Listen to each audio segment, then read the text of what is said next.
Telangana cabinet కూర్పుపై ఉత్కంఠ కొనసాగుతోంది. ఇంకా కేబినెట్ లోకి 6గురికి అవకాశం ఉంది. మంత్రి పదవి కోసం రాజగోపాల్ రెడ్డి గట్టి ప్రయత్నం చేస్తున్నారు. ఒకే కుటుంబంలో ఇద్దరికి మంత్రి పదవులు ఇస్తారా అనేది సస్పెన్స్ గా మారింది. రాజగోపాల్ రెడ్డికి మంత్రి పదవి ఇస్తే ఒకే జిల్లా నుంచి 3, ఒకే సామాజిక నేతలు మంత్రులుగా ఉంటారు. కేబినెట్ కూర్పు సస్పెన్స్ నేపథ్యంలో సీఎం, డిప్యూటీ సీఎంలు ఢిల్లీలో పర్యటిస్తున్నారు. రాహుల్ గాంధీతో భేటీ తర్వాత కేబినెట్ కూర్పుపై స్పష్టత రానుంది.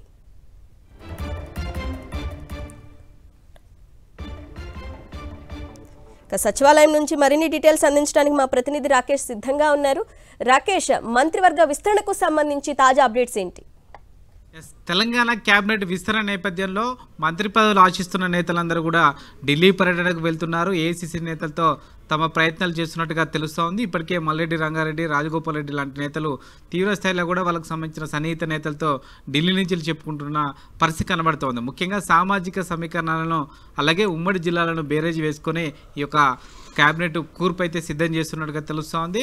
మొత్తం ప్రస్తుతం ఉన్న కేబినెట్లో 12 మంది ఉండగా సీఎంతో కలుపుకొని మిగతా 6గురికి సంబంధించి కేబినెట్ పూర్తిస్థాయిలో ఒక వారం రోజుల్లో పూర్తిస్థాయి కేబినెట్ రాబోతా ఉంది. ఈ నేపథ్యంలోనే ఉమ్మడి 4 జిల్లాలకు ప్రస్తుత కేబినెట్లో చోటు లేదు కాబట్టి ఆ ఉమ్మడి 4 జిల్లాలకు సంబంధించి ముఖ్యమైన నేతలకు మంత్రి పదవులు వచ్చే అవకాశం కల్పిస్తోంది.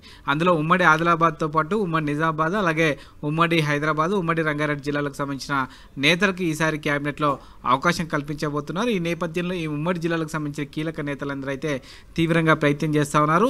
ప్రస్తుతం 6గురికి ఇంకా అవకాశం ఉన్న నేపథ్యంలో 2 ఓసీలకు అలాగే 2 బీసీలకు, ఒక ఎస్టీకి, ఒక మైనారిటీకి అవకాశం కల్పించాలనే అభిప్రాయానికి సీఎం రేవంత్ రెడ్డి వచ్చినట్టుగా తెలుస్తూ ఉంది. దీనికి సంబంధించి ఎవరెవరు ఈ సామాజిక వర్గం నేతలు ఉన్నారనే దానిపైన ప్రస్తుతం కసరత్తు చేస్తూ ఉన్నారు.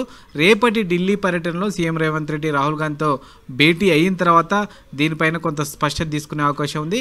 అయితే ఇతర పార్టీల నుంచి వచ్చిన నేతలకు మేము మంత్రి పదవులు ఇవ్వని గత ఢిల్లీ పర్యటనలో సీఎం రేవంత్ రెడ్డి చెప్పిన నేపథ్యంలో ప్రస్తుతం హైదరాబాద్ నుంచి కాంగ్రెస్ పార్టీకి ఒక్క ఎమ్మెల్యే కూడా లేరు.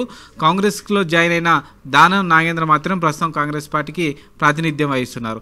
అయితే ఈ విషయంలో ఎలాంటి క్లారిటీ ఇస్తారు, ఇతర పార్టీల నుంచి వచ్చిన వారికి మంత్రి పదవులు ఇస్తారా రారా అనేది రాహుల్ గాంధీతో భేటీ తర్వాత ఒక నిర్ణయానికి వచ్చే అవకాశం కనిపిస్తూ ఉంది. ముఖ్యంగా హైదరాబాద్లో జీహెచ్ఎంసీ ఎలక్షన్లతో పాటు ముఖ్యంగా కీలకమైన నేతలు పార్టీ కోసం అవసరమని భావిస్తూ ఉన్న నేపథ్యంలో ఎవరికైనా ఒక కీలకంగా హైదరాబాద్ను లీడ్ చేసే వ్యక్తికి మంత్రి పదవి ఇస్తే పార్టీకి లాభం చేకూరుస్తుందనే అభిప్రాయానికి వస్తున్నారు. అయితే దీనిపైన ఢిల్లీ పర్యటనలో ఒక స్పష్టత వచ్చే అవకాశం ఉంది.